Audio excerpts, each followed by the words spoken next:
தொகுதி மக்களுக்கு துன்பமுன்னா வரணும் சட்டசபை நம்பர் அண்ணா. பணத்தை சுருட்டுறதை எண்ணமுன்னா பாடம் சொல்லிடணும் மீண்டும் நின்னா. எம்எல்ஏ நம்மால வந்த பதவி என்றாலும் யாருக்கு என்ன உதவி?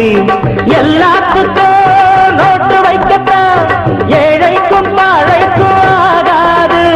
வெக்காவிட்டா மக்களுக்கெல்லாம் உண்டான துன்பங்கள் தீராது.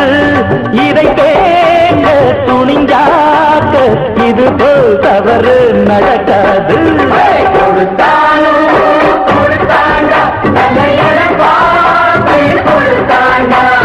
கொடுப்பாண்டா இன்னும் கொடு